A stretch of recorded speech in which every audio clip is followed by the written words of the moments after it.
Jennie Zen is finally here, and bruh, it's insane. The meaning is so deep. Did you catch the owl symbolizing awareness? Or how it slowly shifts from black and white to color? Hi, my name is Jordan Orm. I'm a professional editor for artists like these guys. I'll be breaking down the visuals, transitions, storytelling, hopefully show you some details that you maybe have missed. So let's get into it. Yeah. Sorry, I'm cracked right now. Oh man, that owl is fire. The cutting here in the beginning is so freaking sporadic. Think about this. An owl symbolizes awareness. And what does the owl do? He's checking them out. Or maybe she, probably is she at this point, because if you see the end of the music video. Quick sporadic cuts, which kind of makes us feel like we're looking all around. There's a reason for that. Quick cuts right here. Then she's like, bruh, I'm out of here. And then if you haven't got the hint already, Owl, Jennie, they're in kudos together. They're in cahoots together. That's what I was trying to, cahoots.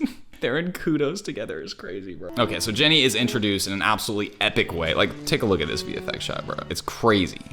The fact that the VFX artist had to rotoscope out all these little details, like, look, they were probably dying. Dang it, Jennie! Dang it! They were losing their minds, for sure. But they did a pretty good job. You can see there's a little bit of artifacting, but you know.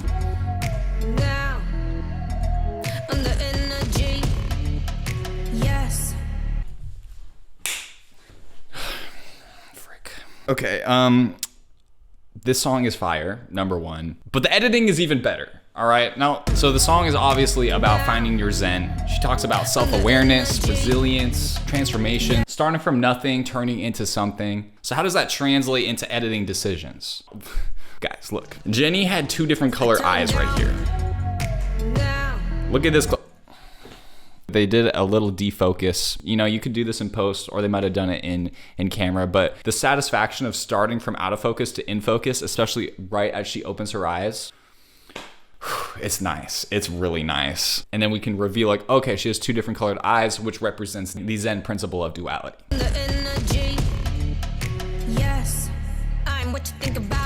We have like a little tilt shift on the lens. So parts of the lens are out of focus. It looks like it's moving around the frame. You can do this in post also by adding a blur and some masks and animating them, or you could also do it in camera by putting some kind of glass object in front of the lens and it'll defocus certain areas of the frame. And this defocusing adds so much energy. And right here we have a motion control camera rig, and we're showing these really quick shots of these people running at her. Great question. Hold on to that. We'll get to that in a second.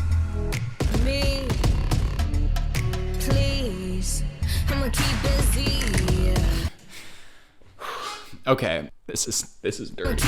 Right on this snare, we have this image, and I believe it's just images of those mysterious figures with the really cool hats, you know, walking across the frame, but we start layering them and creating a double exposure effect. And some of them are still frames and some of them are actually moving or really sped up. And if you just add this abstract image over the snare, it works so well. You'll see this throughout the video. Adding an abstract, just something that's just crazy out of the ordinary on a snare helps make us feel that really nicely. Continuing the motion. We do have a motion control camera rig. That's why we get these camera movements where we like start on her head and move out, or this shot right here where we get a nice little tilt up. It's just like too perfect to be a human. And they actually utilize this later in the video for some really, really cool effects, but right now they're just sprinkling it in there, you know? I also want to point out the shot of Zen. Zen. Right when Zen pops up, we actually motion track to her nose. So if we frame by frame, her nose stays in the same spot of the frame and everything else moves around it. So we're literally locked on her nose, and it kind of creates this weird focusing in effect, which could be attributed to a Zen-like effect, you know? You're locked in, you're at peace. Big news, guys. I've officially switched to Opera as my default browser. That's huge. That's freaking big. And I highly recommend that you try it too. As an editor, having a smooth, efficient browsing experience is an absolute game changer. It not only speeds up my workflow, it makes my daily tasks so much easier, especially when working with media, which is kind of my job. It's what I do. Opera and Spotify partnered up to bring you music without interruptions, even when you're offline. In Opera, Spotify is built right into the browser just a click away. Guys, the player can detach and stay with me across screens, letting me play, pause, or skip tracks instantly anytime. Even better, Opera is offering 3 months of Spotify Premium for free. To claim it, download Opera and you'll find the offer in the sidebar. This offer does vary by country. You'll get no ads, no limits. You can download your favorite music for offline listening. You can listen to songs in any order and create playlists to bring the perfect vibe to any situation with no interruptions. And also in Opera, you can detach not just music, but video too. You click this button, it pops out letting you watch while you browse seamlessly. In Opera, you can also change the entire theme of your browser with custom animated backgrounds, UI colors, browser sounds, and more. Choose between Classic, Aurora, and Midsommar as your starting point, then play with endless combinations to find yourself in your perfect, modern, clean work environment. So don't miss out on free Spotify and the world's best browser, y'all. Download Opera with my link in the description. Now back to the video. Dang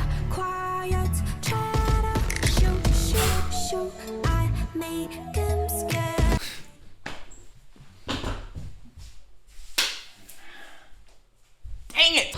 It's putting me in conflict. And if you don't know what conflict is, it's when I see art that's so good that it just makes me want to makes me want to die.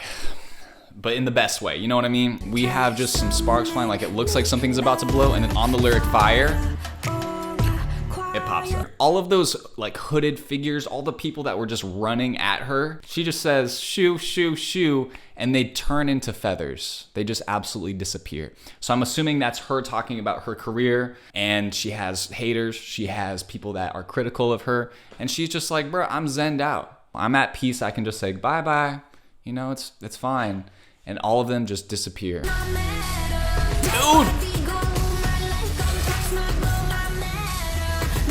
I bet you editing this course was so freaking hard. They're cutting a lot. Like, they're not just holding on stuff. And I would have been tempted to hold on stuff and just to, you know, let the dance speak for itself. But I really like the energy that they're adding with the editing. We're using every single bit of coverage that we have, every single shot. We're cutting to wides very often because the wides are the most impressive part when you see how in sync everybody is, how many people in their owl costumes are just locked into the dance. And then we also have just a lot of mirrored images where, you know, Jennie's kind of doing her own choreography, but like her arms are up, and then we cut to them and they're just like freaking out and their arms go up at the same time, and then we get close match cuts. And the chorus has a lot of energy, so I think they wanted to accentuate that with quick cuts. On that like end of the chorus, it goes bum bum boo ka. They take that bum bum, have 2 cuts right there, boo ka, have 2 cuts right there, so it's like 1, 2, 3, and 4. And they just really are cutting to that beat. This song, who produced this, bro? It is so good. That place just like wanted match cuts so bad. You can't not do fast cuts right there, and that's exactly what they did. Oh! Again, she just destroys the haters. So we get this one random VFX shot of a heart that's chained up. I'm assuming the symbolism has to do with the pressures of fame, and she's talking about this the whole time. Like, there's a lot of pressures on her. She's held down by a lot of things. There's a lot of things that are expected of her. She's like, you know what? I'm fine. In the dark I grew. Stop! That whole... Verse 2 is so hard to make interesting. It's so hard to make it something fresh and something captivating. The producer did such a good job of taking out that beat during that section and just letting it breathe. I was so locked in because there was pretty much no singing, just some vocalizations, and the beat was gone. And I was like, what is going on? What do you mean the music is like stopping right here? And to reflect that, we had slow editing. Dude, the VFX rain is so cool. And then the beat comes back in, and right when that beat comes back in, we have permission to cut fast again. In the dark I grew. Boom, boom. Reverse rain.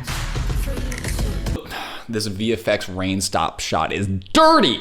It's so dirty, bro. It's so good. They masked out the middle of her, so she keeps going.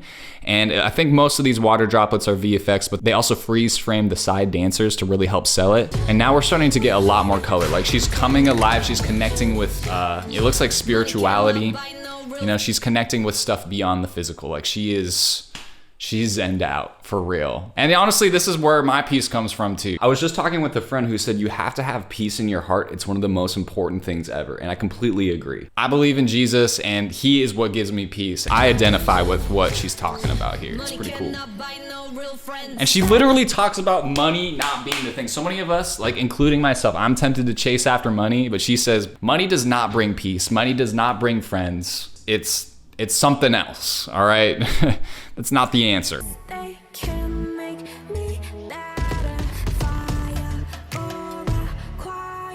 And some sort of flashes to help connect shots together. So right here, we have this really high key, brightly exposed shot, and we use exposure again right here to help connect the two. Just that little subtle overexposure right at the beginning of the next shot. This is so well edited. With a match cut on the spin. The flashes right on the snare. Putting loud shots, putting shots that are just out of the ordinary on snares. So good. All right, now this is where that motion control camera rig is shining.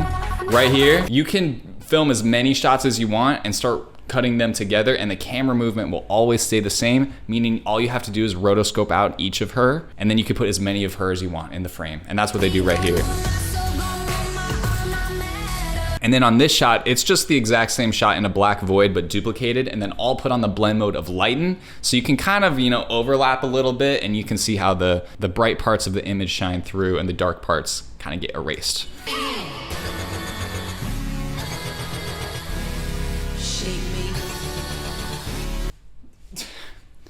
They did not use the background dancers to make wings for her.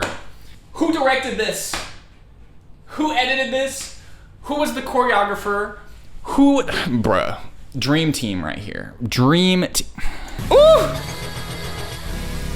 That's such a cool image.